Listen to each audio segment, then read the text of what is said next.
Good morning बच्चों। इस सप्ताह का जो हमारा पाठ हम पढ़ रहे हैं, पाठ नंबर 4। वैसे तो मैंने ई कक्षा का जो कंटेंट है वो भी मैंने आपको यहाँ भेजा था। आपको पहले भी बता चुका हूँ कि राज्य शिक्षा विभाग राजस्थान द्वारा ई कक्षा एक यूट्यूब चैनल बनाया गया है जिसमें सारे पाठ भूगोल संबंधित क्लास 12th के और बाकी भी पहली से 12वीं, छठी से 12वीं तक सारे तरह के कक्षाओं के उसके अंदर हैं। फिर भी आज हम अपने स्तर पर उसको समझने की कोशिश करेंगे। पार्ट 4, विश्व की जनसंख्या की संरचना। सबसे पहले बात करें तो जनसंख्या किसे कहते हैं, तो आप जानते हैं कि किसी निश्चित भूभाग पर निवासरत जो लोग हैं उनकी संख्या को हम जनसंख्या कहते हैं। तो ये जनसंख्या की संरचना का क्या मतलब होता है? संरचना का मतलब होता है कि जनसंख्या तो हमने गिन ली कि किसी, जैसे ऋषभदेव में 10,000 लोग रहते हैं, जनसंख्या होगी। लेकिन 10,000 लोग किस प्रकार के, तो वो सारी संरचना कहलाती है। जैसे अभी हम समझेंगे आगे। पहला दे रखा आयु संरचना। आयु संरचना का मतलब हुआ कि जो जनसंख्या है उसमें किन किन आयु के कितने कितने लोग हैं। तो आपको ये पाठ पूरे अच्छे से पढ़ना है। मैं आपको थोड़ा सा संक्षिप्त में बताना चाहूँगा कि आयु संरचना के आधार पर हमने 3 भाग कर दिए। 0 से 14 आयु वर्ग वाले कितने हैं, तो पूरे विश्व में 26% हैं 0 से 14 वाले। 15 से 64 वाले 66%, 66। और 65 या उससे वर्ष से ऊपर वाले 8%।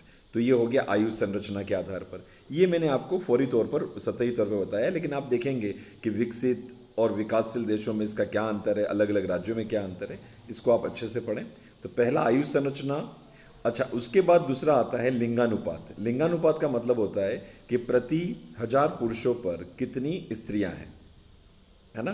तो हमारे यहाँ पर हम इस तरह से उसको परिकलित करते हैं, वरना कहीं ये आता है कि प्रति 1000 स्त्रियों पर कितने पुरुष हैं। भारत में इस सूत्र का प्रयोग होता है कि पुरुषों की जनसंख्या बटावा स्त्रियों की जनसंख्या गुणा 100। मान लो 100 लोग रह रहे हैं, तो उस 100 लोग में क्या 50 स्त्री 50 पुरुष हैं, या फिर 55 स्त्रियां हैं 45 पुरुष हैं। तो ये लिंगानुपात कहलाता है। तो हम इसको बोलेंगे प्रति 1000 पुरुषों पर स्त्रियों की संख्या को लिंगानुपात कहते हैं। इसका ये सूत्र भी दे रखा है। तो पूरे विश्व का लिंगानुपात कितना है, तो 2015 की जनगणना के अनुसार पूरे विश्व का जो लिंगानुपात था वो था 983, है ना।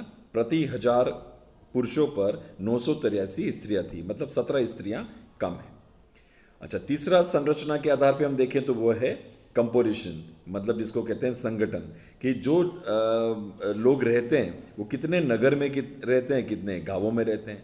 तो अमूमन पहले तो क्या होता था कि गांव में लोग ज़्यादा रहते थे, और विकासशील देशों में आज भी ऐसा देखा जाता है। परंतु पूरी विश्व की जनसंख्या में नगरीय जनसंख्या वो 50% है और ग्रामीण जनसंख्या 50% है। लेकिन तेजी से जो नगरीय जनसंख्या है वो बढ़ती जा रही है। लोग गांवों से शहरों की ओर जा रहे हैं, या छोटे छोटे गांव भी बड़े होकर अब शहर का रूप लेते जा रहे हैं। तो इस कारण से ये हमने तीसरी बात पढ़ी। चौथी बात है साक्षरता। तो साक्षरता का मतलब होता है कि प्रति 100 जनगणना में, जनसंख्या में कितने लोग पढ़े लिखे हैं, जो सामान्य किताब पढ़ना जानते हैं, अक्षर ज्ञान उनको है, साथ में गणित के और वगैरह के कुछ सामान्य क्रिया जोड़ बाकी कर सकते हैं। तो ये जो है ये साक्षरता कहलाती है। और पूरे विश्व की जो साक्षरता है वो कितने आयु में देखी जाती है, क्योंकि 15 साल से छोटे वाले तो भी तो पढ़ रहे हैं, तो उनको पढ़ने का पूरा दिया जाता है मौका। लेकिन 15 से अधिक वर्ष वाले 100 लोगों में से कितने लोग पढ़े लिखे हैं, साक्षर हैं, अक्षर ज्ञान उनको है, वो है 77। पूरे विश्व का जो साक्षरता है वो है 77। अच्छा, इसके बाद जो पांचवी आपको यहाँ बात बता रखी है वो है संगठन, जनसंख्या का व्यावसायिक संरचना। कितने लोग प्राथमिक क्रियाकलाप करते हैं। प्राथमिक क्रियाकलाप का मतलब होता है जो चीज़ सीधी प्रकृति से जुड़ी है, कृषि, खनन, मत्स्य पालन, मछली पकड़ना, है ना, पशुपालन, ये सारी जो चीज़ें हैं ये व्यावसायिक, ये प्राकृतिक व्यवसाय कहते हैं। इन पर आधारित द्वितीयक, तृतीयक और चतुर्थक व्यवसाय भी होते हैं। तो ये भी आपको यहाँ पर बता रखा है कि जो विकासशील देश हैं उसमें प्राथमिक व्यवसाय में लोग ज़्यादा लगे होते हैं, और विकासशील देशों में, विकसित देशों में ये प्रतिशत थोड़ा सा कम होता जाता है। तो इस तरह से बच्चों मैंने ये पूरा पाठ आपको समझाने की कोशिश की है। ई कक्षा वाले वीडियो में और डिटेल में है सारा। आपको जिसमें जरा सा भी कहीं दिक्कत हो आप मुझे पूछें, और ये अभ्यास के प्रश्न हैं, आप इसको अच्छे से करें। तो इस तरीके से हमने आज पढ़ा विश्व की जनसंख्या की संरचना 5 आधार पे, आयु वर्ग के आधार पर, लिंगानुपात के आधार पर, संगठन ग्रामीण और नगरीय के आधार पर, साक्षरता के आधार पर और व्यावसायिक संगठन हमने पढ़ा। बच्चों इसी तरह से आप डेली पढ़ते रहें। आगे कोई भी नई जानकारी होगी तो मैं यहाँ पर आपको ग्रुप में दे दूंगा। Thank you. जिनका होमवर्क नहीं हुआ है वो ज़रूर होमवर्क करके लाएं। जो बच्चे अभी भी ग्रुप में नहीं जुड़े हैं उनको ज़रूर से जोड़ें। Thank you.